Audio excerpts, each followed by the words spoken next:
नमस्ते दोस्तों, स्वागत है आप सबका नींद और कहानियां चैनल पे। और मैं हूं आपका दोस्त हासम, जो हर रात को लेके आता हूं आपके लिए सुकून भरी कहानी। आज आपको सुनाते हैं डेनमार्क की लोकथा। ये 11 राजकुमारों और एक राजकुमारी की कहानी है। ये सभी भाई बहन थे। एक दिन राजा नई रानी ले आए। वह रानी इन बच्चों का जरा भी ख्याल नहीं करती थी, जबकि सभी बच्चे बहुत प्यारे और सुंदर थे। एलिसा तो बहुत ही खूबसूरत थी। वह किसी संत जैसी ही सच्ची और भोली थी। एक दिन ऐसा हुआ कि रानी ने राजकुमारी एलिसा को बहाना बनाकर दूर एक गांव में किसानों के बीच रहने के लिए भेज दिया। एलिसा किसानों के बीच रहने लगी। वहां उसके पास ना तो कोई खिलौना था और ना ही कोई दोस्त, लेकिन फिर भी वह वहां खुश रहने की कोशिश करती रही। इसके बाद एक दिन रानी ने 11 राजकुमारों को बुलाया और उन्हें जादू से हंस बना दिया। सभी 11 हंस महल से दूर उड़ चले। उन हंसों के सर पर ताज था। हंसों ने अपनी बहन एलिसा को ढूंढने की कोशिश की, लेकिन वह उन्हें नहीं मिली। इसके बाद वह बादलों के साथ उड़ते हुए दूर एक जंगल के बीच बने एक सुंदर से तालाब में रहने लगे। वक्त गुजरने के साथ ही एलिसा बड़ी होती गई। रानी ने उसे 15 साल के होने तक के लिए गांव में किसानों के बीच रहने के लिए भेजा था। फिर एक दिन एलिसा 15 साल की हो गई और उसके महल में वापस आने का दिन आ गया। नई रानी उसे देखकर चौंक सी गई, क्योंकि एलिसा बहुत सुंदर और भोली थी। नई रानी ने तय किया कि वह जादू से उसे सुस्त और बुरी लड़की बना देगी। क्या नई रानी राजकुमारी एलिसा पर अपना जादू चला सकी? आगे क्या होता है इस लोक कथा में, यह हम आपको आगे सुनाएंगे। लेकिन पहले आप अपने आसपास की सारी लाइट्स ऑफ कर लीजिए, आराम से लेट जाइए, अपनी आंखें धीरे धीरे बंद कर लीजिए। अब थोड़ा सा अपने शरीर को आराम दीजिए, थोड़ा और आराम दीजिए। कोई टेंशन नहीं, कोई तनाव नहीं। अपने दिमाग में चल रहे सभी विचारों को, चिंताओं को त्याग दीजिए। एक शांति सी महसूस कीजिए। सारी नेगेटिव, सारी पॉजिटिव विचारों को धीरे धीरे निकाल दीजिए। मन शांत, एकदम शांत होता जा रहा है। आप बहुत अच्छा महसूस कर रहे हैं, खुद को काफी हल्का महसूस कर रहे हैं। हर तरफ शांति है, सुकून है, खामोशी है। सैकड़ों साल पहले डेनमार्क में एक राजा राजा के 11 बेटे और एक बेटी थी। बेटी का नाम एलिसा था। भाई बहनों में आपस में बहुत प्यार था। बस अभी पढ़ते थे और फिर साथ खेलते थे। सभी 11 बेटे अपने सीने पर सोने का एक तारा लगाकर स्कूल जाते थे। वो वहां सोने की स्लेट पर हीरे की कलम से लिखते थे। सभी बच्चे बहुत सुंदर और मेहनती थे। उन्हें अपनी बुक के लेसन ऐसे याद थे जैसे वह किताब देखकर पढ़ रहे हो। बच्चों से उनके पिता राजा बहुत खुश रहते थे। एलिसा भी बहुत सुंदर थी। वह एक बड़े से शीशे के सामने स्टूल पर बैठकर पढ़ती थी। उसके पास तस्वीरों वाली एक बहुत ही खूबसूरत किताब थी। वह किताब बहुत नायाब थी। उसकी कीमत राजा के आधे देश के बराबर थी। एलिसा को अपनी यह किताब बहुत पसंद थी। वह उसे रोज ही पढ़ती थी। इसी तरह से सभी बच्चों की जिंदगी अच्छे से गुजर रही थी। एक दिन राजा ने दूसरी शादी कर ली, क्योंकि इन बच्चों की मां गुजर गई थी। नई रानी बच्चों का ख्याल ही नहीं रखती थी। बच्चे भी ये सब महसूस करने लगे थे, लेकिन वह खुश रहने की कोशिश करते रहते थे। एक दिन महल में खूब बड़ी सी दावत हुई। बच्चे भी मेहमानों की खातिरदारी में लगे हुए थे। जब बच्चों के खाने की बारी आई तो नई रानी ने बच्चों को अच्छा खाना नहीं दिया। बच्चों को यह बात अच्छी नहीं लगी।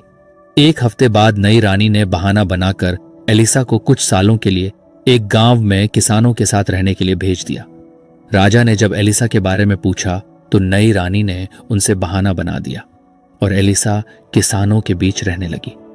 कुछ ही दिनों बाद नई रानी ने 11 राजकुमारों को अपने पास बुलाया और उनसे कहा, तुम लोग बड़ा पंछी बनकर उड़ जाओ और यहां से दूर चले जाओ और अपनी रोजी खुद ही कमाओ। सभी राजकुमार अचानक 11 सफेद हंसों में तब्दील हो गए। इसके बाद सभी हंस महल की बड़ी सी खिड़की से बाहर उड़ गए। अभी सुबह होने में कुछ देर बाकी थी। एलिसा अभी सोई हुई थी। हंस उसकी झोपड़ी पर उतर गए जहां एलिसा सोई हुई थी।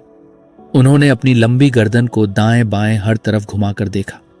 उन्होंने झोपड़ी की छत पर चोंच से आवाज की, अपने बड़े बड़े पंखों से भी आवाज की, लेकिन एलिसा उनकी आवाज नहीं सुन सकी और वह सोती रही। सभी 11 हंस वहां से उड़ गए और बादलों से ऊपर चले गए। उड़ते उड़ते वे सभी एक बड़े से घने जंगल में आ गए। ये जंगल दूर समुद्र तक फैला हुआ था। एलिसा सुबह उठी और हमेशा की तरह पेड़ के हरे पत्तों के साथ खेलने लगी, क्योंकि उसके पास खेलने के लिए कोई और चीज ही नहीं थी। एलिसा वहीं किसान की झोपड़ी में रहती और एक हरी पत्ती के साथ खेलती रहती, क्योंकि उसके पास खेलने के लिए कोई खिलौना ही नहीं था। वह पत्ते में छेद करके उसमें से सूरज की रोशनी को जमीन पर पड़ते देखती। जब सूरज की किरणें पत्ते के छेद से होकर उसके गालों पर पड़ती तो उसे यूं लगता कि जैसे उसके भाई उसे प्यार कर रहे हों। राजा ने जब काफी दिन राजकुमारों को नहीं देखा तो उसने नई रानी से बच्चों के बारे में पूछा। रानी ने बात को टाल दिया। इसी तरह से राजा जब भी बच्चों के बारे में पूछता तो नई रानी कोई ना कोई बहाना बनाकर बात को टाल देती। उधर एलिसा की झोपड़ी के चारों तरफ गुलाब के पौधे लगे हुए थे। उन पौधों में बहुत खूबसूरत गुलाब खिले हुए थे। एक दिन हवा चली तो सारे गुलाब के पौधे हिलने लगे। पत्तियों ने गुलाबों से फुसफुसाते हुए पूछा, तुमसे ज्यादा खूबसूरत और कौन हो सकता है? फूलों ने जवाब दिया, हम नहीं एलिसा। एक इतवार की दोपहर किसान की पत्नी अपनी झोपड़ी के दरवाजे पर बैठी एक किताब पढ़ रही थी। हवा से किताब के पन्ने उड़ने लगे। हवा ने किताब से पूछा, तुमसे बड़ा संत और कौन हो सकता है? जवाब में किताब ने कहा, मैं नहीं एलिसा। गुलाबों ने भी हां में हां मिलाते हुए हवा से कहा, यह किताब बिल्कुल सही कह रही है। धीरे धीरे एलिसा 15 साल की हो गई। अब उसे घर वापस जाना था। नई रानी ने देखा कि एलिसा तो बहुत ज्यादा सुंदर है। यह बात उसे पसंद नहीं आई। वाह, एलिसा को भी हंस में बदलना चाहती थी, लेकिन मुश्किल यह थी कि राजा बेटी एलिसा से मिलना चाहता था। नई रानी सुबह अपने संगमरमर के बने हमा में नहाने के लिए गई।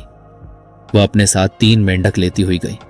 उसने एक मेंढक से कहा, जब एलिसा नहाने आए तो तुम उसके सर पर बैठ जाना, ताकि वह तुम्हारे जैसी आलसी हो जाए। इसके बाद उसने दूसरे मेंढक से कहा, जब एलिसा नहाने के लिए आए तो तुम उसके माथे पर बैठ जाना, ताकि वह तुम्हारे जैसी बदसूरत बन जाए।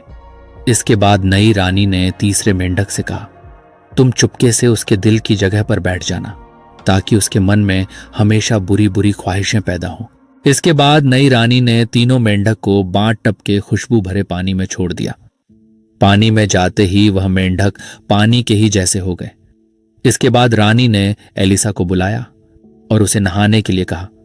एलिसा नहाने के लिए जब बांट टप में उतरी तो एक मेंढक उसके सर पर जाकर बैठ गया, दूसरा मेंढक माथे पर जाकर बैठ गया और तीसरा मेंढक उसके सीने पर जाकर बैठ गया। एलिसा को इन मेंढकों के बैठने के बारे में एकदम पता नहीं चला। एलिसा कुछ देर बाद जब नहाकर बाथ टब से निकली तो वहां पानी में 3 फूल तैर रहे थे। तीनों ही मेंढक एलिसा से छू जाने भर से फूलों में तब्दील हो गए थे। एलिसा संत जैसे सच्ची और भोली थी। यही वजह थी कि नई रानी के जादू का उस पर जरा भी असर नहीं हुआ। जल्द ही नई रानी को मालूम चल गया कि उसके जादू का एलिसा पर जरा भी असर नहीं हुआ। वह एलिसा को लेकर अपने कमरे में गई और उसका मेकअप करने के बहाने उसके पूरे शरीर पर अखरोट का रंग मल दिया। इसकी वजह से उसका पूरा शरीर कत्थई रंग का हो गया। इसके साथ ही नई रानी ने एलिसा के चेहरे पर एक अजीब सी क्रीम लगा दी और उसके बाल संवारने के बजाय बिगाड़ दिए। वहां पर कोई आईना नहीं था, इसीलिए एलिसा खुद को देख नहीं सकी। लेकिन इन सब की वजह से एलिसा का रंग रूप बदल गया था। अब उसे कोई पहचान नहीं सकता था। नई रानी एलिसा को राजा के पास लेकर गई, लेकिन राजा उसे पहचान नहीं सका। उसने कहा, नहीं, यह मेरी बेटी तो नहीं है। यह सब देखकर एलिसा उदास हो गई और अपने भाइयों को याद करने लगी। वह महल से बाहर निकल आई और सारा दिन खेतों और मैदानों में घूमती टहलती रही। घूमते हुए वह काफी दूर एक जंगल में पहुंच गई। उसे इसका पता भी नहीं चला। उसके समझ में नहीं आ रहा था कि अब उसे कहां जाना चाहिए। वह सोचने लगी कि अगर उसके भाई उसके साथ होते तो वह उसे यहां से ले जाते, लेकिन उसे महल में उसके भाई कहीं भी नजर नहीं आए थे। उसने सोचा कि हो सकता है रानी मां ने उन्हें भी महल से निकाल दिया हो। एलिसा ने फैसला किया कि वह अपने भाइयों को ढूंढ कर ही मानेगी। यह सब कुछ सोचते सचते सूरज डूब गया। वह जंगल से बाहर जाने का रास्ता ढूंढने लगी, लेकिन वह रास्ता भटक गई थी। धीरे धीरे रात घिराई। उसने सोचा उसे रात इस जंगल में ही गुजारनी चाहिए। एक जगह पर उसे मुलायम सी घास होने का एहसास हुआ। एलिसा वहीं बैठ गई और रात की प्रार्थना करने लगी।